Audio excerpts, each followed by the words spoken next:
The city of Roseville actually is in a very healthy position right now. We have a good, solid tax base in terms of sales tax and property tax, so we're doing well. We're paying our current obligations, which again is a good deal. But we have come to the conclusion that we see that as we forecast our expenses and our revenues going forward, our expense line is beginning to cross the revenue line. So we have some issues we want to deal with. They're not critical. We're not going bankrupt. We're still healthy, but these are issues we want to deal with now before they become very serious in the future. The city lost significant revenue during the recession that occurred from the 2000s. The city, like most cities, chose to have as least of an impact on the residents as they could. So what we did is we used money that we had set aside for other purposes, or we didn't fund things that ordinarily we would. The change in buying habits of the American residents is a huge problem for cities like Roseville. And it impacts us more than other cities because Roseville is a tax importer. And what that means is that people come to Roseville to buy things. We have a great galleria, we have a great restaurant business. So that means we have more sales tax per capita than most cities. Just think about what you have seen recently in the past year in terms of brick and mortar stores like Sears and Penny's, for instance.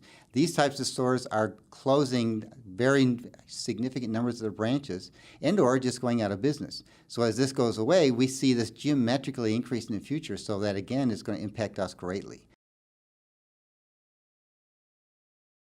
Of the 7.25 cents that you pay for every dollar, the city of Roseville receives 1 cent, or 1 penny of the 7 pennies. The rest of it goes to the state and county, mostly the state and a little bit to the county to run their services. Property tax is a very similar situation. Property tax in California is about 1% of the assessed value of your house. Of the 1% property tax that you pay, the city of Roseville only receives 15% of the 1%.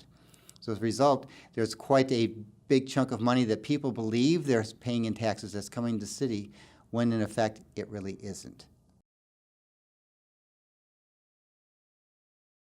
In general, a typical household pays about $138 in sales tax per year to the city. In addition, the average household pays about $615 in property tax to the city, for a total of about $753. When you look at what our cost to provide the services to a typical household is, you'll see the number is about $1,800. So we have about $1,100 shortfall in the amount of money that we receive in taxes from the residents versus what it costs to supply the services. And where is that difference made up?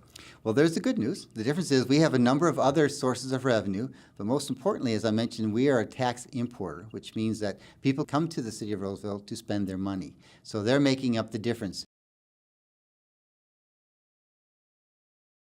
As we look into the future, right now we see a $14 million annual shortfall if we were to pay all of our expenses that we know we have today. We could look to an outside new source of revenue to pay for these things, or we could reduce services to be able to fund these going into the future.